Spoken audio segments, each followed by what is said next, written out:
नमस्कार, न्यूज 18 राजस्थान पर आप सभी का स्वागत। मैं हूं आपके साथ हेमंत कुमार। चलिए खबरों की शुरुआत करेंगे बड़ी खबर के साथ। टोंक के मालपुरा से बड़ी खबर, जहां पर कांवड़ यात्रा निरस्त होने के बाद अब प्रशासन ने मालपुरा में डेरा डाल दिया है। जिला कलेक्टर समेत कई आला अधिकारी दिन भर से मालपुरा में मौजूद रहे। शाम को मालपुरा में भारी पुलिस बल के साथ फ्लैग मार्च किया गया, जिसमें SDM Ramkumar Verma, ASP Rakesh Kumar, CO Sushil Maan, थानाधिकारी कैलाश बिश्नोई के साथ ही एसटीएफ, आरएससी, पुलिस और होमगार्ड के जवान मौजूद रहे। साथ ही मालपुरा में 2 दिन के लिए इंटरनेट सेवाओं पर पाबंदी लगा दी गई है। दरअसल मालपुरा में पारंपरिक रास्ते से अनुमति नहीं मिलने के बाद कांवड़ यात्रा को निरस्त कर दिया गया और इसके बाद कुछ लोगों में इससे लेकर आक्रोश नजर आया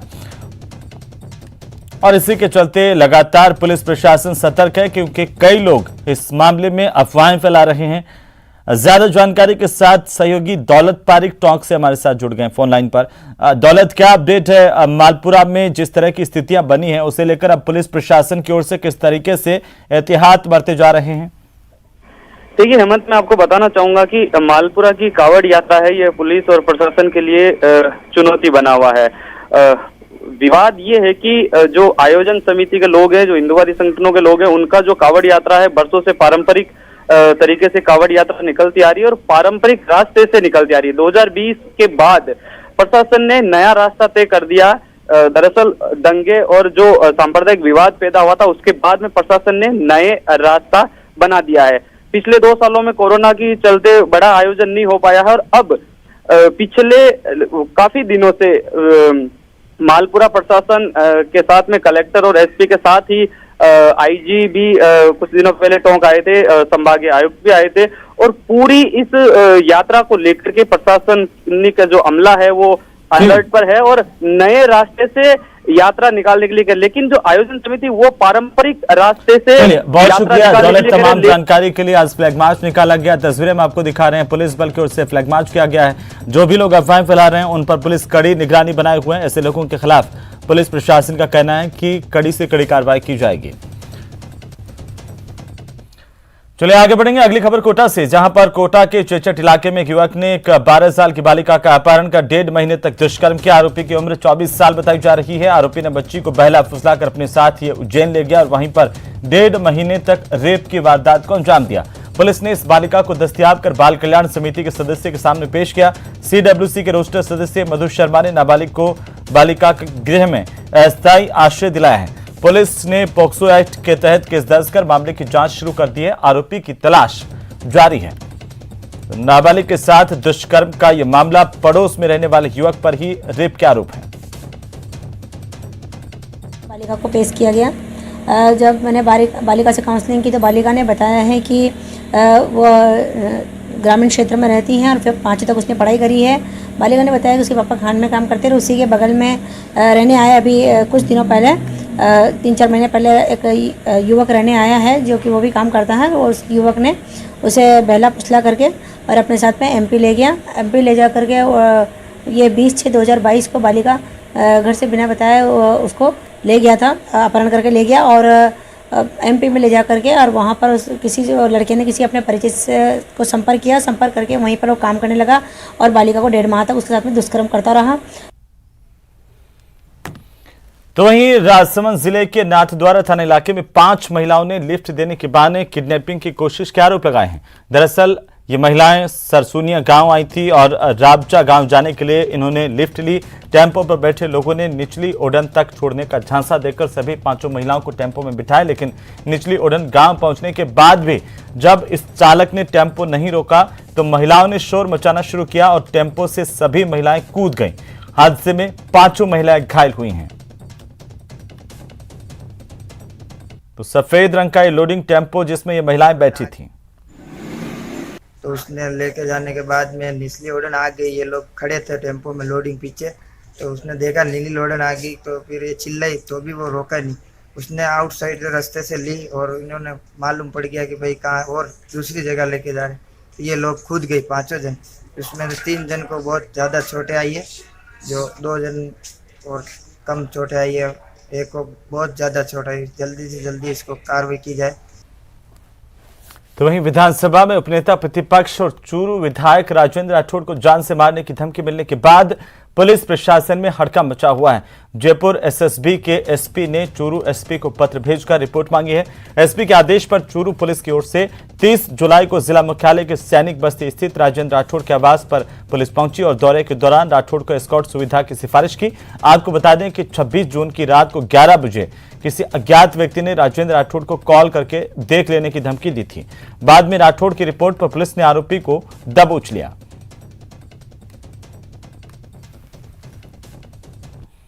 वहीं मुख्यमंत्री अशोक गहलोत आज बूंदी जिले के दौरे पर रहे। सीएम अशोक गहलोत ने हिंडोली में 1000 करोड़ की चंबल पेयजल परियोजनाओं के साथ ही कुल 1500 करोड़ रुपए के कार्यों का शिलान्यास और लोकार्पण किया। इस दौरान सीएम अशोक गहलोत ने कहा कि अगला बजट युवाओं के लिए समर्पित होगा। मुख्यमंत्री ने कहा कि हिंडोली में पुराने बांधों का जीर्णोद्धार होगा, साथ ही सड़क और जजावर में सब स्टेशन बनाया जाएगा। कार्यक्रम में विधानसभा अध्यक्ष सीपी जोशी समेत खेल मंत्री अशोक चांदना और कई अन्य मंत्री मौजूद रहे। मुख्यमंत्री अशोक गहलोत ने ईआरसीपी प्रोजेक्ट का जिक्र भी किया और इसे एक बार फिर राष्ट्रीय परियोजना बनाने की मांग की। तो उसमें अगर एक राष्ट्रीय परियोजना, पूरे देश में 16 परियोजनाएं राष्ट्रीय परियोजनाएं, तो क्या राजस्थान एक भी नहीं है? तो एक योजना ईआरसीपी होती है। 13 जिले जो पानी के लिए संकटग्रस्त हैं उनको उसका लाभ मिलेगा। तो हम लोग बराबर जवाब दे रहे हैं। अब ये पता नहीं किन कारणों से हमें कह देगा आप काम बंद कर दो। बंद हम करेंगे नहीं, क्योंकि पानी राज्य का विषय है। देरी होगी और कीमत बढ़ जाएगी उसकी योजना।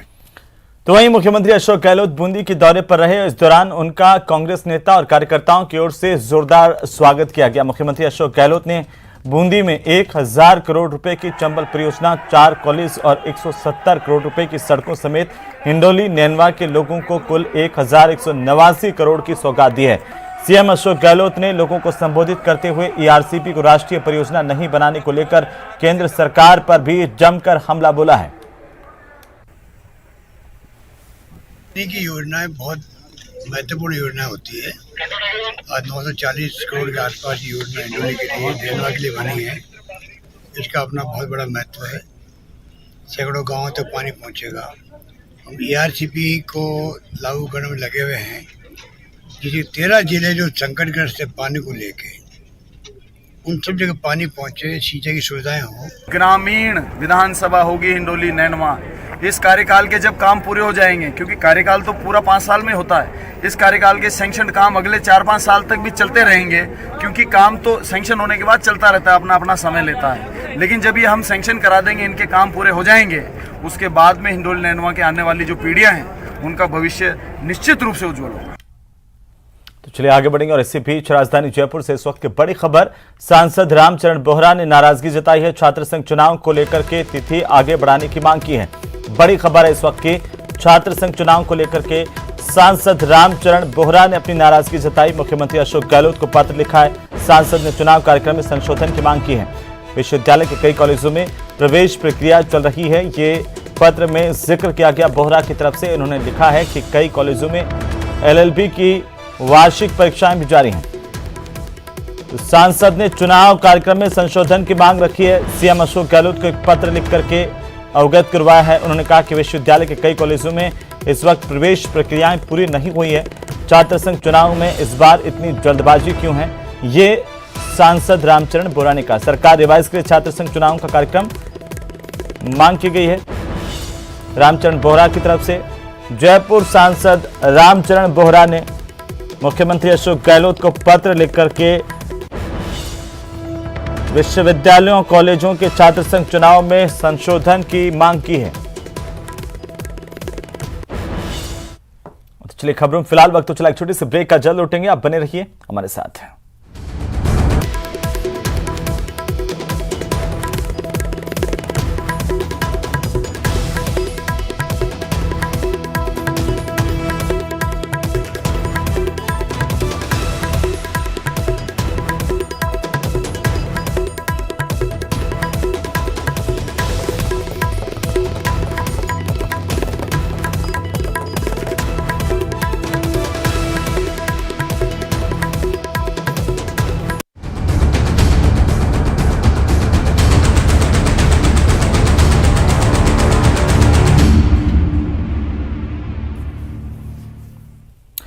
चलिए ब्रेक के बाद एक बार फिर से आपका स्वागत। और अब बात करेंगे कोटा की, जहां पर कोटा के मेडिकल कॉलेज में एक बुजुर्ग मरीज की मौत हो गई और इसके बाद मृतक के परिजनों ने हंगामा किया और शव उठाने से इनकार करते हुए अस्पताल परिसर में ही धरने पर बैठ गए, नारेबाजी की, आक्रोश व्यक्त किया। इस दौरान पुलिस का भारी जाब्ता तैनात किया गया। मृतक के परिजनों का कहना है कि डॉक्टर की लापरवाही से बुजुर्ग की मौत हुई है। पुलिस की समझाइश के बाद परिजनों ने मृतक के शव का पोस्टमार्टम करवाया। यहाँ पे क्या है कि कल हमारे पेशेंट की जिस तरीके से इन्होंने ऑक्सीजन ना देके मृत घोषित कर दिया, उनको ये मानना पड़ेगा। यहाँ आके हमसे सभी भाइयों के सामने सॉरी मांगेंगे। और दूसरी बात, कल जो भी ऑन ड्यूटी डॉक्टर थे उनका हमें इस्तीफा चाहिए, तभी ये प्रदर्शन कर रहे हैं हम लोग। और ये चलता रहेगा जब तक वो ऑन ड्यूटी डॉक्टरों को इस्तीफा नहीं देंगे, जब तक ये प्रदर्शन चलता रहेगा। तो वहीं श्रीगंगानगर जिले में कल हुई बारिश के बाद आज कई जगह पर सड़कें टूटने और धंसने जैसी समस्याओं के चलते गंगानगर वासियों को परेशानी का सामना करना पड़ा। श्रीगंगानगर जिला मुख्यालय के एसएसबी रोड पर भी हाल ही में डाली गई सीवरेज लाइन के धंसने से सड़क पर गहरा गड्ढा हो गया। इसके बाद स्थानीय लोगों की ओर से स्थानीय प्रशासन को सूचना दी गई और मरम्मत करवाई गई। गौरतलब है कि बारिश के बाद जल भराव की वजह से न केवल सड़कें क्षतिग्रस्त हो रही हैं, बल्कि हाल ही में डाली गई सीवरेज लाइनें भी जगह जगह टूट रही हैं, जिससे राहगीरों के साथ साथ वाहन चालकों का भी लगातार बुरा हाल है।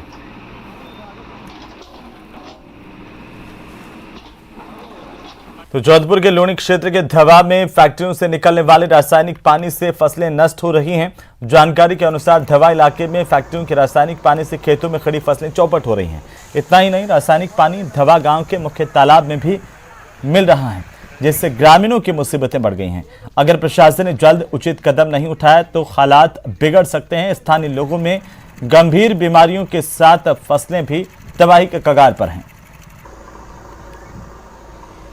जोजी नदी का प्रवाह अधिक होने से अब आगे पानी फैलकर यहाँ धवा, राबड़िया, मेलबा, पीपराड़ी, राजेश्वर नगर यहाँ खेतों में पानी फैल गया है। और अभी अभी जो है पानी ये दवा की नाडी की तरफ एक दो नालों से बढ़ रहा है। जी गांव के जो भामाशाह लोग हैं, मौजूद लोग हैं, सरपंच साहब है, सबका सहयोग ले रहे हैं। 2 जेसीबी मंगाई है, कट्टे भरवाए जा रहे हैं और कट्टे भर के हम जो है जहाँ नाला ये टूटा हुआ है वहाँ ये कट्टे रखवाएंगे और हर संभव जो हम ये प्रयास करेंगे भाई कम से कम लोगों के फसल का नुकसान हो और किसी तरह की कोई जनहानि नहीं हो। कभी हादसों की वजह से पहचानी जाने वाली बाड़मेर की सोन नाडी अब बाड़मेर जिले की सबसे सुंदर जगह बनने जा रही है।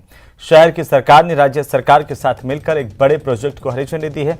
अमृत योजना से जुड़े हुए यूडीएच विभाग और जिला मुख्यालय के जलाशयों के जीर्णोद्वार और नए उद्यानों के विकास के लिए 20 करोड़ रुपए खर्च किए जाएंगे। ये राशि नगर परिषद बाड़मेर को दी जाएगी। इस संबंध में बाड़मेर नगर परिषद ने राज्य सरकार को प्रस्ताव भेजा है।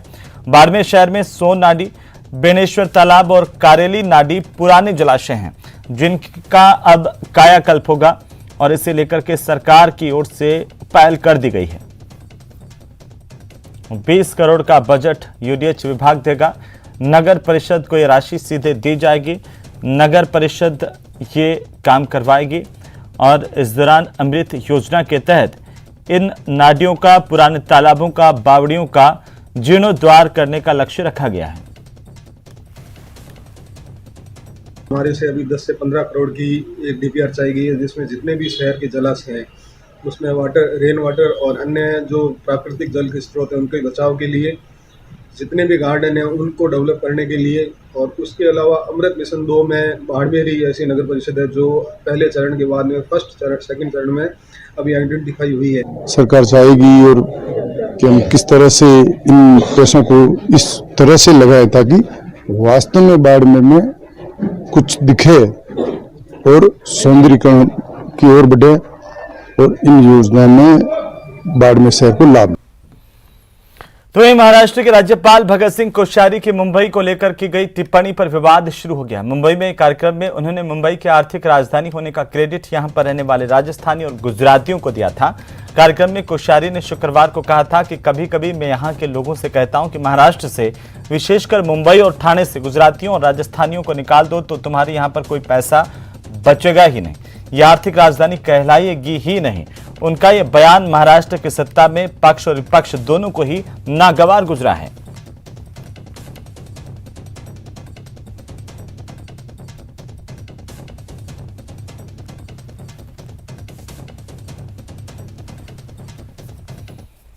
तो वहीं गुजरात में आयोजित होने जा रहे 36वें नेशनल गेम्स 2022 में राजस्थान भी बढ़ चढ़कर हिस्सा लेगा। राजस्थान स्टेट ओलंपिक एसोसिएशन ने इसके लिए तमाम तैयारियां पूरी कर ली हैं। शनिवार को जय क्लब में राजस्थान स्टेट ओलंपिक एसोसिएशन ने सभी खेल संघों के प्रतिनिधियों के साथ साथ इस संबंध में चर्चा की। राजस्थान के करीब 29 अलग अलग खेलों की टीमें भाग लेंगी। राजस्थान स्टेट ओलंपिक एसोसिएशन की ओर से पहली बार जयपुर में अपना कार्यालय खोलने का निर्णय किया गया है। इस कार्यालय में सभी खेल संघों के प्रतिनिधि और खिलाड़ी आकर के अपनी समस्याएं रख सकेंगे, जिन्हें हल करने की कोशिश की जाएगी। इसके अलावा राजस्थान में नेशनल गेम्स के आयोजन करवाने का निर्णय भी किया गया। इसके लिए जल्द ही मुख्यमंत्री अशोक गहलोत से एक प्रतिनिधि मंडल मुलाकात करेगा और राज्य सरकार से इसे लेकर सहायता की मांग करेगा। आप लोगों ने इतनी पारदर्शिता देखी होगी कि पूरे खुले में सारे खेल प्रतिनिधियों को बुला के पूरा राजस्थान ओलंपिक संघ हर खेल के विषय में चर्चा करके उनके कितने खिलाड़ी जाने हैं उस संबंध में उन सबसे जानकारी प्राप्त कर रहा है। इससे पहले शायद ऐसा नहीं पाया गया। बॉलीवुड अभिनेत्री शिल्पा शेट्टी शुक्रवार की शाम को वृंदावन पहुंची, जहां पर शिल्पा शेट्टी ने बांके बिहारी मंदिर में दर्शन किए। शिल्पा शेट्टी करीब 20 मिनट तक इस मंदिर में रहीं और इस दौरान शिल्पा पूरे भक्तिभाव में नजर आईं और उन्होंने प्रशंसकों का अभिवादन भी स्वीकार किया। शिल्पा शेट्टी ने भगवान बांके बिहारी के दर्शन किए और यहां पर काफ़ी देर तक वे मंदिर में रहीं। इस दौरान मंदिर के सेवायत की ओर से उनका अभिनंदन किया गया, जिसमें विभु गोस्वामी, आभास गोस्वामी, घनश्याम गोस्वामी ने उनको भगवान का प्रसाद और प्रसादी अंग वस्त्र भेंट किए। शिल्पा शेट्टी जब दर्शन कर रही थी, उसी दौरान गोस्वामी परिवार के एक बच्चे ने उनको भगवान की प्रसादी राखी भेंट की। राखी को लेकर शिल्पा बेहद खुश नजर आई और इसके बाद शिल्पा शेट्टी ने भगवान बांके बिहारी के गर्भगृह की देहरी के दर्शन किए और प्रणाम किया। शिल्पा शेट्टी भरतपुर में एक निजी कार्यक्रम में हिस्सा लेकर के वापस दिल्ली जा रही थी। इसी दौरान वे वृंदावन बांके बिहारी मंदिर पहुंची थी।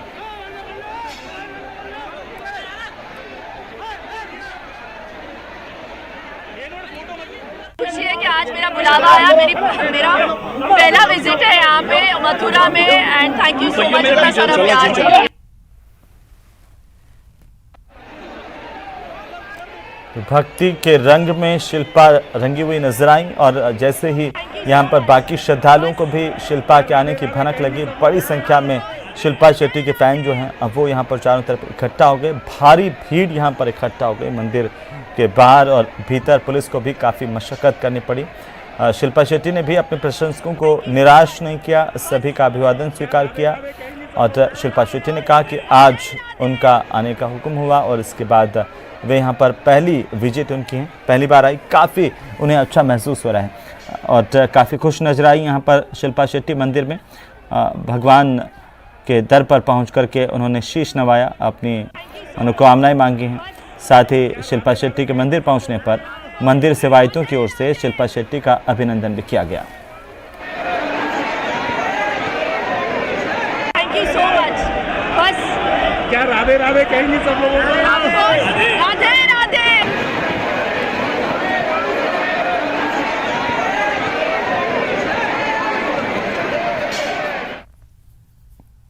तो चलिए अब बात करेंगे तीज त्योहार की और श्रावण शुक्ल तृतीया पर पूरे मरुधरा में तीज का त्यौहार मनाया जाएगा रविवार को, लेकिन इससे पहले ही महिलाएं तीज के पर्व में रंगी हुई नजर आएं और शनिवार को तीज से एक दिन पहले राजधानी जयपुर में सिंजारा महोत्सव मनाया गया, जिसमें महिलाओं ने अपने हाथों में मेहंदी लगवाई, लहरिया पोशाक पहनी, साड़ी पहन करके जगह जगह महिलाओं की ओर से अपने रूप को निखारा गया। राजस्थानी लोक नृत्यों पर महिलाएं झूमती हुई नजर आईं और हरियाली तीज का व्रत करवा चौथ से भी ज़्यादा कठिन माना जाता है, क्योंकि इसके करवा चौथ पर तो चांद देकर व्रत का पारण किया जाता है, लेकिन हरियाली तीज पर पूरे दिन कहते हैं कि प्यासे महिलाओं को रहना पड़ता है, पानी भी नहीं पी सकती हैं और इसी लिहाज से व्रत कठिन है और अगले दिन इसमें व्रत खोला जाता है। लेकिन महिलाओं की खुशी का ठिकाना नहीं है सावन शबाब पर और इसी दौरान सिंजारा का जो उत्साह है वो पूरे मरुधरा में देखने को मिल रहा है।